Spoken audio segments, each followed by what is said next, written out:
ಪಡಿತರ ಅಕ್ಕಿ ಸಮೇತ ಅಕ್ರಮ ಸಾಗಾಟದ ಲಾರಿ ಜಪ್ತಿಯಾಗಿದೆ. 329 ಕ್ವಿಂಟಾಲ್ ಪಡಿತರ ಅಕ್ಕಿಯನ್ನು ಸಾಗಿಸುತ್ತಿದ್ದ ಲಾರಿ ಸೀಸ್ ಆಗಿದೆ. ಪಡಿತರ ಅಕ್ಕಿ ಸಮೇತವಾಗಿ ಲಾರಿ ಸಿಕ್ಕಿದೆ. ರೆಡ್ ಹ್ಯಾಂಡ್ ಆಗಿ ಅಲ್ಲಿ 329 ಕ್ವಿಂಟಾಲ್ ಅಕ್ಕಿ ಇತ್ತು ಲಾರಿಯಲ್ಲಿ. ಬಳ್ಳಾರಿ ನಗರ ಬೈಪಾಸ್ನ NH ರಸ್ತೆ ಬಳಿ ಈ ಘಟನೆ ಸಂಭವಿಸಿದೆ.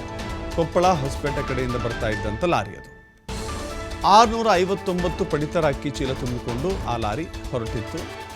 ಆಹಾರ ಇಲಾಖೆ ಅಧಿಕಾರಿಗಳು ಮತ್ತು ಪೊಲೀಸರು ಜಂಟಿಯಾಗಿ ಈ ದಾಳಿಯನ್ನು ಮಾಡಿದ್ದಾರೆ. ಖಚಿತ ಮಾಹಿತಿಯ ಮೇರೆಗೆ ಲಾರಿ ಸಮೇತ ಪಡಿತರ ಅಕ್ಕಿಯನ್ನು ಜಪ್ತಿ ಮಾಡಿದ್ದಾರೆ. ಮಹಾರಾಷ್ಟ್ರದ ಓದಿಗೇರಿ ಗ್ರಾಮದ ಗೋಪಾಲ್ ಉತ್ತಮ್ ನರೋಟಿ ಅರೆಸ್ಟ್ ಆಗಿದ್ದಾನೆ.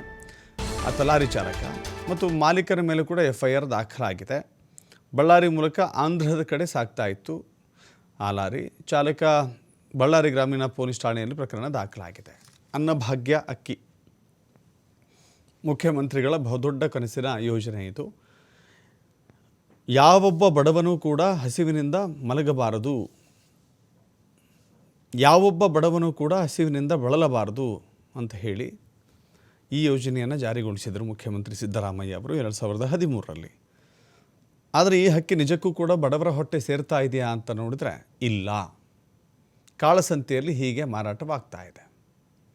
ಈ ಅಕ್ಕಿಯನ್ನು ಆಂಧ್ರ, ಮಹಾರಾಷ್ಟ್ರ ಬೇರೆ ಬೇರೆ ಕಡೆಗಳಲ್ಲಿ ಮಾರಾಟವನ್ನು ಮಾಡ್ತಾ ಇದ್ದಾರೆ.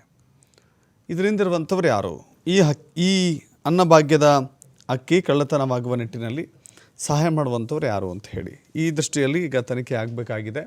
ಈ ಲಾರಿ ಚಾಲಕ ಮತ್ತು ಮಾಲೀಕನ ಮೇಲೆ ಪ್ರಕರಣ ದಾಖಲಾಗಿದೆ. ಪ್ರಕರಣವನ್ನು ದಾಖಲಿಸಿಕೊಂಡಿರುವಂಥ ಪೊಲೀಸರು ಈಗ ವಿಚಾರಣೆಯನ್ನು ಕೈಗೆತ್ತಿಕೊಂಡಿದ್ದಾರೆ.